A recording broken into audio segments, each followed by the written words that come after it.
안녕하세요, 뉴스반장입니다. 어떤 누구도 뭐라고 한 적이 없습니다. 혼자 허둥지둥 난리가 났는데요. 이런 걸 도둑이 제발 저린다고 해야 하는 걸까요? 그 어느 때보다 그 누구보다 빠르게 움직이기 시작한 100km 거구의 사나이는 대한민국 무소불위의 권력을 휘두르는 검찰청장 윤석열인데요. 윤석열 총장은 지금 사실 식물총장 상태예요. 왜냐하면 그 장모님은 기소가 됐고, 물론 사문서 위조 동행사인데, 그죠? 그 잔고정명 그거를 위조한 거기 때문에. 근데 그걸 행사했잖아요. 행사하면 사기죄가 같이 가요. 근데 사기죄는 사문서 위조 동행사보다 2배 이상 형이 무겁기 때문에 그건 살짝 빼고 사문서 위조만 지금 불구속 기소를 해놓은 거고요. 그러니까 이게 부인과 장모님이 이렇게 돼 있기 때문에 지금 검찰총장으로서 위신은 완전히 바닥에 추락해 있는 거고요. 윤석열 검찰총장도 가만히 있지 않았습니다. 몸무게로 응수했습니다. 윤석열 검찰총장 최근 본인 지인들에게 야, 나 아무리 흔들어봐라. 나를 아무리 흔들어대도 내가 몸무게가 100kg이라 안 흔들린다. 그가 4.15 총선이 끝나자마자 김남국 당선자 고소건과 관련한 수사를 시작했습니다. 이렇게 말 안 해도 겁나 빠르게 거침없이 밀어붙이는 거죠. 볼수록 그의 행태가 기가 막히고 절묘합니다. 더욱 재밌는 건 고소 사유가 팟캐스트 방송에 19금 표시를 안 했다는 이유인데요. 이 양반도 참 또 시간과 공권력 낭비를 하겠다는 이야기인 거죠. 이런 건 그냥 벌금형 때리고 끝나도 되는 문제가 아닌가요? 그런데 이걸 정광석화같이 검찰 수사팀을 꾸려서 수사를 시작한 건데요. 100km 거구가 이럴 때는 겁나 빠릅니다. 정작 수사를 해야 할 것은 안 하고 자신의 유불리를 따져가며 선택적 수사만을 계속하고 있는 건데요. 이것뿐만이 아닙니다. 21대 총선에 당선된 국회의원 90여 명에 대한 선거법 위반과 관련된 고소고발건도 바로 조사에 착수했는데요. 또다시 정치권에 나 건드리면 가만두지 않겠다는 메시지를 보내기 시작한 거죠. 하지만 이번엔 좀 다를 듯한데요. 180석이라는 슈퍼 여당의 탄생이 아마도 그를 멘붕에 빠뜨렸을 겁니다. 그래서 이렇게 서두르는 걸까요?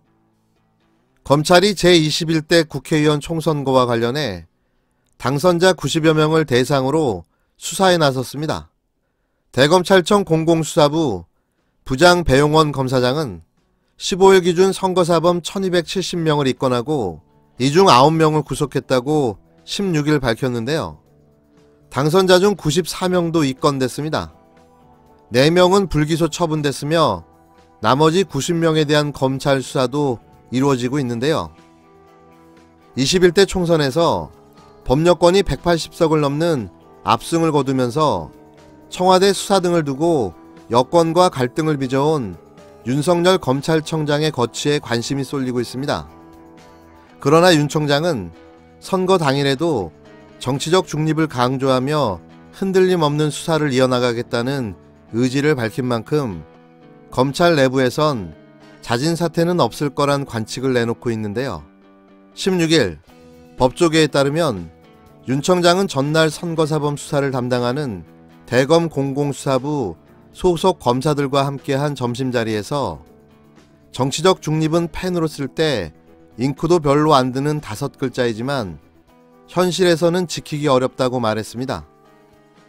그는 검찰 수사를 지켜보는 쪽에는 이해 관계에 따라 검찰이 중립적이지 않다고 늘 공격한다라고 토로한 것으로 전해졌는데요. 조국 전 법무부 장관 수사부터 청와대 하명 수사, 선거 개입 의혹 수사까지 이어온 정치적 공방을 염두에 둔 발언으로 해석됩니다.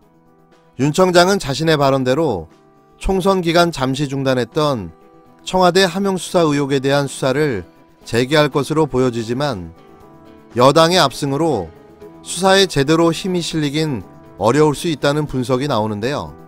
총선 승리로 여권이 추진해온 검찰 개혁에 힘이 실리면서 고위공직자 범죄수사처 출범이 가속화될 것이라는 분석이 나오는 가운데 정치권에서는 윤 청장과 그 주변이 1호 수사 대상이 될 수 있다는 얘기마저 공공연하게 나오고 있는 터라 긴장감이 고조되고 있습니다.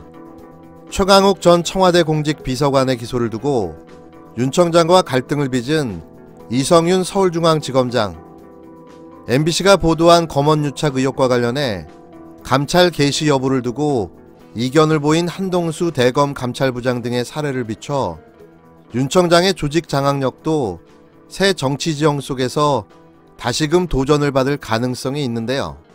그러나 검찰에서는 윤 청장의 사퇴 가능성을 일축하고 있습니다. 법조계의 한 관계자는 검찰의 독립성이라는 상징적 의미를 위해서라도 윤 청장이 임기를 다 채우려고 할 것이라고 분석했는데요. 윤 청장의 장모가 사문서 위조 혐의로 기소된 건이 있긴 하지만 윤 청장 개인 비리와 연관성이 아직 확인되지 않은 만큼 무리한 사퇴 압박은 오히려 수사에 정치적 압박을 가한다는 비판을 불러올 수 있습니다. 골반 염증 치료를 위해 잠시 휴가를 냈던 윤 청장은 지난 13일부터 정상 출근해 주요 수사 상황 등을 직접 챙기고 있는데요. 갈수록 입지가 좁아지는 윤석열은 마지막 한 방을 노리고 있는지 모릅니다.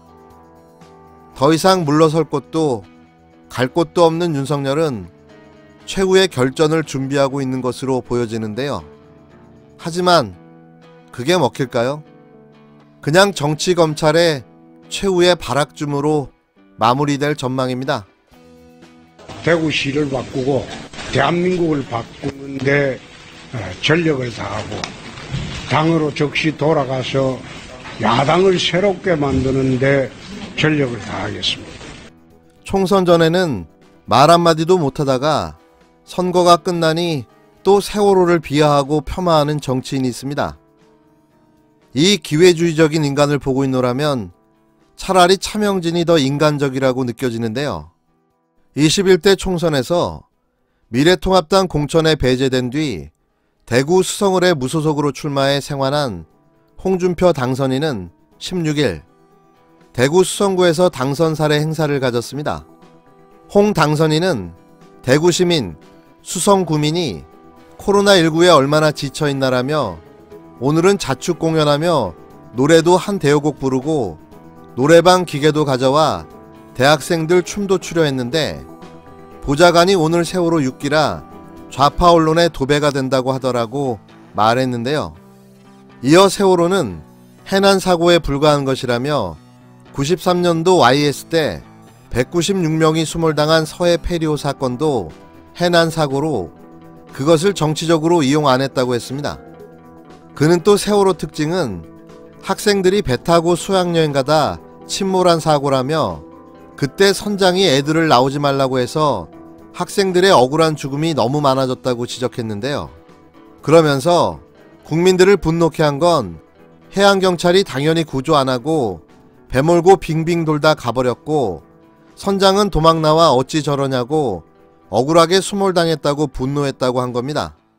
홍 당선인은 또 그럼 관련 경찰과 공무원 처벌하고 억울한 학생들 위령비 세우고 학교 지원하고 끝냈어야 한다며 근데 그걸 수사하고 재판하고 또 특검하고 특조하고 그건 좀 과하다고 강조했는데요.